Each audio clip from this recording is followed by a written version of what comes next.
چاہیں اب میاں بیوی بھی سمجھ لیں کہ ہماری ذمہ داریاں کیا ہیں۔ مسند امام احمد بن حنبل میں حضرت ابو درداء رضی اللہ تعالیٰ عنہ سے حدیث مروی ہے،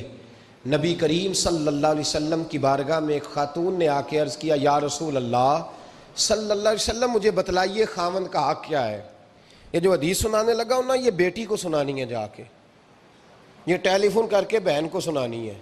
صرف بیوی کو سنانے کی نہیں ہوتی یہ چیزیں۔ یہ حدیث بیٹی کو سمجھائیں، بہن کو سمجھائیں، ان لوگوں کو سمجھائیں تاکہ، اور یہ یاد رکھیں خاوند کے حقوق اگر بچی کے گھر والے اسے سکھائیں نا تو اس کی سمجھ میں جلدی آ جائیں گے، اور بیوی کے حقوق اگر خاوند کے گھر والے اس کو سمجھائیں تو اس کی سمجھ میں بات جلدی آئے گی۔ وہ خیر خواہ سمجھتے ہیں اپنے رشتہ داروں۔ یہ والی حدیثیں ان لوگوں کو سنانی چاہیے جن لوگوں کا بچہ ہے یا بچی ہے، متعلقہ آدمی حقوق بیان کرے۔ جب متبادل چیز کسی کے سامنے آتی ہے تو وہ کئی دفعہ سمجھتے ہیں کہ خلوص اس میں پورا نہیں پایا جاتا۔ حضرت ابو درداء رضی اللہ تعالیٰ عنہ فرماتے ہیں، ایک خاتون حضور کی بارگاہ میں آئی،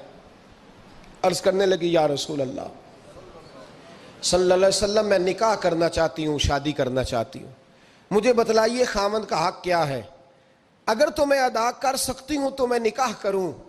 ورنہ میں اس کام سے بچوں۔ میرے نبی کریم علیہ السلام نے فرمایا، بی بی اگر خاوند کے ناک سے رینٹ نکلے، ریشہ نکلے، پیپ بہے اس کی ناک سے، اور بی بی اپنی زبان سے وہ صاف کر دے تو پھر بھی اس کا حق ادا نہیں ہوتا۔ حضرت ابو درداء کہتے ہیں، آنکھ کھول کے اس عورت نے دیکھا تو میرے نبی پاک نے اگلے جملے ارشاد فرمائے، حضور نے فرمایا تو ان باتوں میں حیرت کر رہی ہے،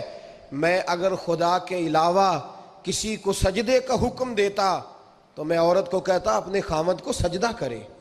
میں اس کو کہتا یہ کام کرے۔ میرے رسول کریم علیہ السلام نے حقوق کا تعین فرمایا، اور نبی کریم صلی اللہ علیہ وسلم نے فرمایا، جو عورت اس حال میں مر گئی، اس حال میں دنیا سے گئی کہ اس کا خاوند اس سے راضی تھا، اس کا شوہر اس سے راضی تھا، اس کا گھر والا اس سے مطمئن تھا، تو میرے نبی پاک فرماتے ہیں جب دنیا سے جائے گی تو رب کریم جنت کا دروازہ کھول کے فوراً ہی جنت میں داخل فرما دے گا، اس کو بغیر روک ٹوک جنت دے دی جائے گی۔ شرط یہ ہے کہ وہ جب دنیا سے جائے تو اس حال میں جائے کہ اس کا خاوند اس سے شکوے نہ کرتی پھرے، شکایتیں نہ کرتی پھرے، شکایتیں نہ کرے۔ ہمارے زمانے میں شکایتیں ہوتی ہیں، اور خواتین، عورتیں اس بات کو سمجھتی نہیں کہ اللہ نے جو میرے نصیب میں رکھا تھا اور جو خاوند رب نے میرے لیے پسند کیا تھا وہ اللہ نے مجھے عطا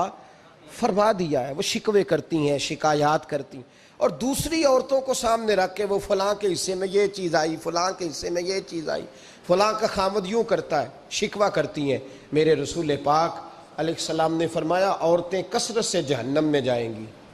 کثرت سے۔ تو ایک صحابی رو پڑے، ایک حدیث میں لفظ یہ ہے رو پڑے، عرض کرنے لگے، یا رسول اللہ وہ ہماری مائیں بھی ہیں، بیٹیاں بھی ہیں، بہنیں بھی، حضور جہنم میں جائیں گی؟